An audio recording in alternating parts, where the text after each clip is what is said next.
નમસ્કાર, સિટી ન્યૂઝમાં આપનું સ્વાગત છે. જોઈએ આજના ટોપ 20 ન્યૂઝ. પોલેન્ડ અને યુક્રેનની બે દેશોની મુલાકાત પૂર્ણ કર્યા બાદ વડાપ્રધાન નરેન્દ્ર મોદી દિલ્હીના પાલમ એરપોર્ટ પર પહોંચ્યા. ઉત્તર પ્રદેશ કાસગંજ એક્સપ્રેસને પાટા પરથી ઉતરવાનું ષડયંત્ર. ફરુખાબાદમાં ટ્રેનના પાટા પર રાખેલ ઝાડનો ટુકડો એન્જિનમાં ફસાઈ ગયો. આરપીએફ ઘટના સ્થળે પહોંચી તપાસ શરૂ કરી.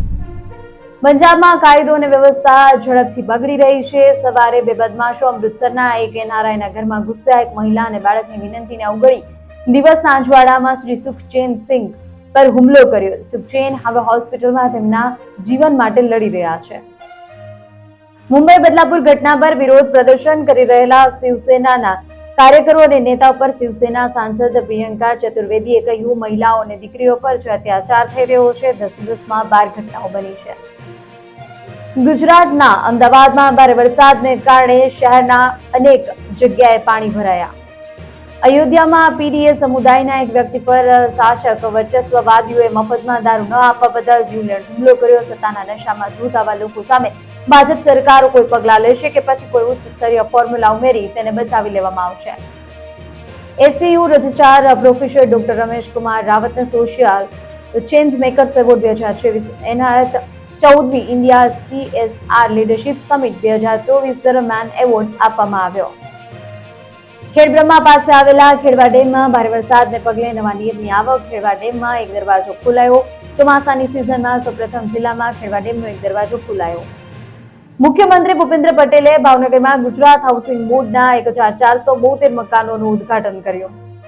કેન્દ્રીય સંરક્ષણ મંત્રી રાજનાથસિંહે વોશિંગ્ટન ડીસીમાં US India strategic partnership forum દ્વારા આયોજિત રાઉન્ડ ટેબલ પર યુએસ સંરક્ષણ ઉદ્યોગના વરિષ્ઠ નેતાઓ સાથે વાર્તાલાપ કર્યો. જામનગરમાં શ્રાવણી લોકમેળાનો થયો પ્રારંભ. મેયર, ધારાસભ્ય સહિતનાઓએ કર્યું ઉદ્ઘાટન.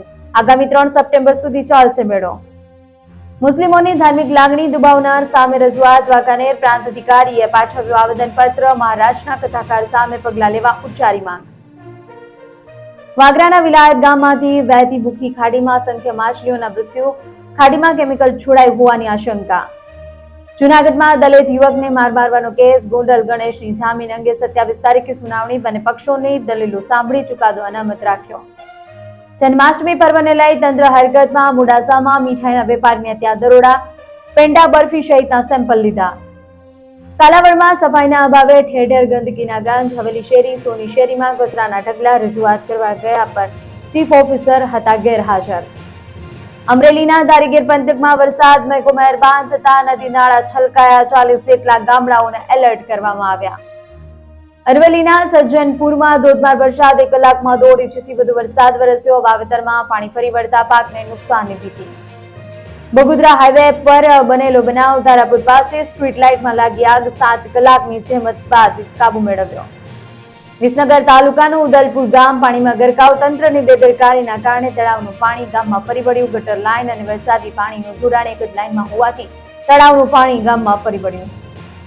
તો આ હતા અત્યાર સુધીના સમાચાર. વધુ સમાચાર માટે જોતા રહો સિટી ન્યૂઝ. નમસ્કાર.